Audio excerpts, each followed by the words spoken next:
Hello and welcome to Pendant and Ring, Part 12, Carmilla, Chapter 13. The Woodman. There soon, however, appeared some drawbacks in the first place. Milarsa complained of extreme languor, the weakness that remained after her late illness, and she never emerged from her room till the afternoon was pretty far advanced. In the next place, it was accidentally discovered, although she always locked the door on the inside, and never disturbed the key from its place till she admitted the maid to assist her at toilette, that she was undoubtedly sometimes absent from her room in the very early morning, and at various times later in the day, before she wished it to be understood that she was stirring. She was repeatedly seen from the windows of the Schloss in the first faint grey of the morning, walking through the trees in an easterly direction and looking like a person in a trance. This convinced me that she walked in her sleep, but this hypothesis did not solve the puzzle. How did she pass out from her room, leaving the door locked on the inside?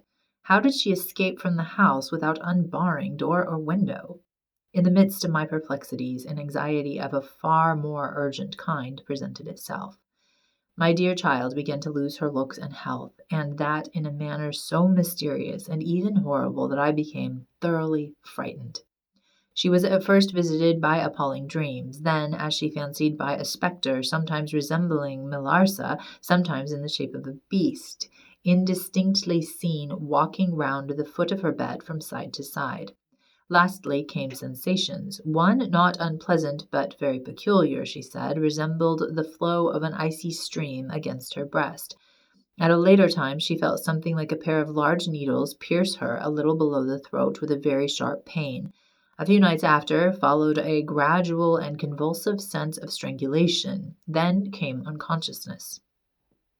I could hear distinctly every word the kind old general was saying, because by this time we were driving upon the short grass that spreads on either side of the road as you approach the roofless village which had not shown the smoke of a chimney for more than half a century.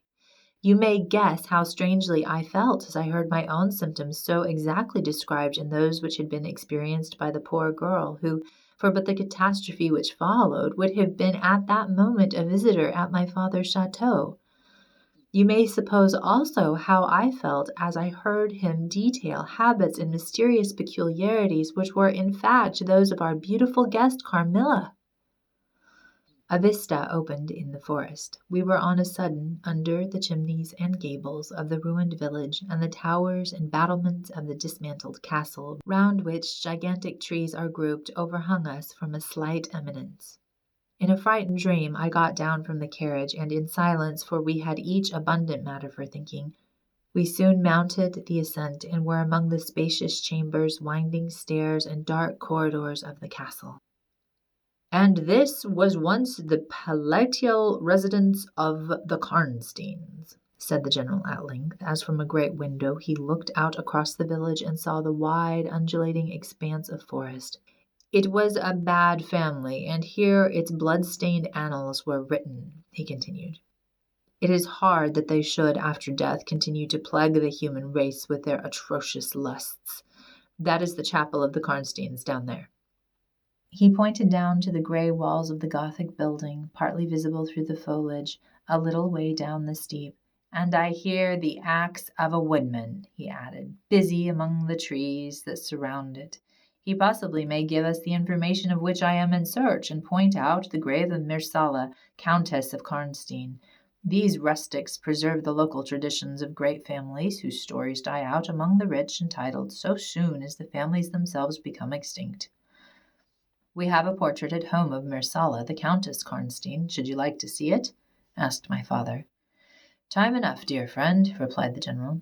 I believe that I have seen the original, and one motive which has led me to you earlier than I at first intended was to explore the chapel which we are now approaching. What? See the Countess Myrcella? Exclaimed my father. Why, she has been dead more than a century. Not so dead as you fancy, I am told, answered the general. I confess, General, you puzzle me utterly, replied my father, looking at him. I fancied for a moment with a return of the suspicion I detected before, but although there was anger and destitution at times in the old general's manner, there was nothing flighty. "There remains to me," he said, as we passed under the heavy arch of the Gothic church, for its dimensions would have justified it being so styled, "but one object which can interest me during the few years that remain to me on earth, and that is to wreak on her the vengeance which, I thank God, may still be accomplished by a mortal arm." "What vengeance can you mean?" asked my father in increasing amazement. "I mean to decapitate the monster," he said with a fierce flush and a stamp that echoed mournfully through the hollow ruin, and his clenched hand was at the same moment raised as if it grasped the handle of an axe while he shook it ferociously in the air. "What?" exclaimed my father, more than ever bewildered. "To strike her head off." "Cut her head off?" "Aye, with a hatchet, with a spade, or with anything that can cleave through her murderous throat." "You shall hear," he answered, trembling with rage. And hurrying forward, he said, "That beam will answer for a seat. Your dear child is fatigued. Let her be seated, and I will, in a few sentences, close my dreadful story." The square block of wood which lay on the grass-grown pavement of the chapel formed a bench on which I was very glad to seat myself, and in the meantime the general called to the woodman, who had been removing some boughs which leaned upon the old walls, and, axe in hand, the hardy old fellow stood before us. He could not tell us anything of these monuments, but there was an old man, he said, a ranger of this forest, at presently sojourning in the house of the priest about 2 miles away, who could point out every monument of the old Karnstein family, and, for a trifle, he undertook to bring him back with him, if we would lend him one of our horses, in little more than half an hour. "Have you been long employed about this forest?" asked my father of the old man. "I have been a woodman here," he answered in his patois, "under the forester all my days. So has my father before me, and so on as many generations as I can count up. I could show you the very house in the village here in which my ancestors lived." "How came the village to be deserted?" asked the general. "It was troubled by revenants, sir. Several were tracked to their graves, there detected by the usual tests, and extinguished in the usual way by decapitation, by the stake, and by burning, but not until many of the villagers were killed. But after all these proceedings, according to the law," he continued, "so many graves opened, and so many vampires deprived of their horrible animation, the village was not relieved. But a Moravian nobleman who happened to be traveling this way heard how matters were, and being skilled, as many people are in this country, in such affairs, he offered to deliver the village from its tormentor. He did so thus. There being a bright moon that night, he ascended shortly after sunset the towers of the chapel here, from whence he could distinctly see the churchyard beneath him. You can see it from that window. From this point he watched until he saw the vampire come out of his grave and place near it the linen clothes in which he had been folded, and then glide away towards the village to plague its inhabitants. The stranger, having seen this, came down from the steeple, took the linen wrappings of the vampire, and carried them up to the top of the tower, which he again mounted. When the vampire returned from his prowlings and missed his clothes, he cried furiously to the Moravian, whom he saw at the summit of the tower, and who, in reply, beckoned him to ascend and take them.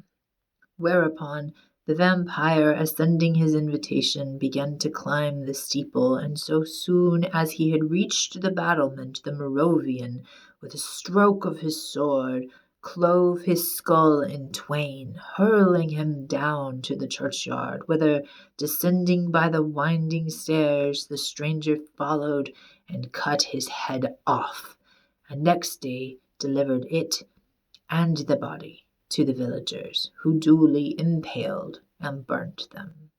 This Moravian nobleman had authority from the then head of the family to remove the tomb of Myrcella, Countess Karnstein, which he did effectually, so that in a little while its site was quite forgotten. Can you point out where it stood? Asked the general eagerly. The forester shook his head and smiled. Not a soul living could tell you that now, he said. Besides, they say her body was removed, but no one is sure of that either. Having thus spoken, as time pressed, he dropped his axe and departed, leaving us to hear the remainder of the general's strange story. Thank you for joining us today. Subscribe for more books and short videos about histories of specific years. See you next time on Pendant and Ring.